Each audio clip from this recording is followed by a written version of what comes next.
Hi everyone, ছোট্ট একটি video নিয়ে হাজির হয়ে গেলাম। খুবই মজাদার একটা রেসিপি তোমাদের সাথে শেয়ার করছি। অবশ্যই শেষ পর্যন্ত আমার সাথে থাকবে। চলো মূল রেসিপিতে যাই। আজ আমি খুব মজাদার একটা টমেটোর চাটনি রেসিপি তোমাদের সাথে শেয়ার করব।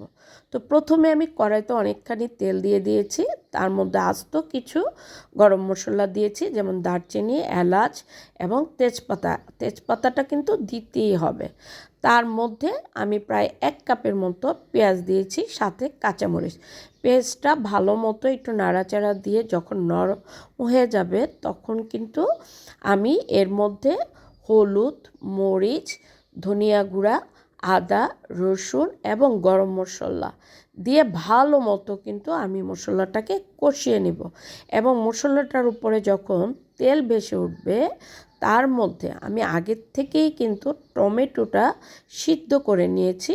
উপরের স্কিনটা আমি কিন্তু ফেলে দিয়ে ভালো মতো চটকে নিয়েছি। দেখো, আমার মশলার মধ্যে কিন্তু তেল ভেসে উঠেছে। এখন এই যে চটকে রাখা টমেটোটা, সেটা আমি দিয়ে দিব। এখানে আমার প্রায় মিডিয়াম সাইজের 5টা টমেটো আমি নিয়েছি। দেখো, ভালো মতো কিন্তু আমি চটকে নিয়েছি। এখন এটার মধ্যে কিন্তু কোনো প্রকার পানি যাবে না। ভালো মতো কিন্তু নাড়াচাড়ার উপরেই এটা থাকবে এবং এটা নাড়তে নাড়তেই কিন্তু এটা হয়ে যাবে। দেখবে হালুয়ার মতো এটা একসাথে হয়ে যাবে। তখনই ভাববে যে তোমার ডিমের চাটনিটা হয়ে গেছে। আমি কিন্তু অনেকক্ষণ নাড়াচাড়া দেওয়ার পর কিন্তু আস্ত একটা ডিম দিয়ে দিয়েছি। এটা স্বাদ বাড়াবেই এই ডিমটা, কারণ এটার মেন ইনগ্রেডিয়েন্টসটাই হলো তোমার এই ডিম। এখন আমি ডিমটা দিয়ে কিন্তু অনবরত নাড়তে থাকবো, অনবরত, যাতে আমার ডিমটা আমার টমেটোটার সাথে মিশে যায়। দেখো, কিছুক্ষণ পরেই কিন্তু এটা পুরা লাল হয়ে যাবে। তো তার উপর থেকে কিন্তু আমি এই যে দেখো কিভাবে আমি নাড়াচাড়া করতেছি, এই যে দেখো আমার কিন্তু অনেকটা শেষ হয়ে আসছে, মানে আমার রান্না প্রায় শেষের পথে। এখন আমি একটু ভালো মতো নাড়াচাড়া করে উপর থেকে আমি কিন্তু কিছু ধনিয়া পাতা দিয়ে দিব।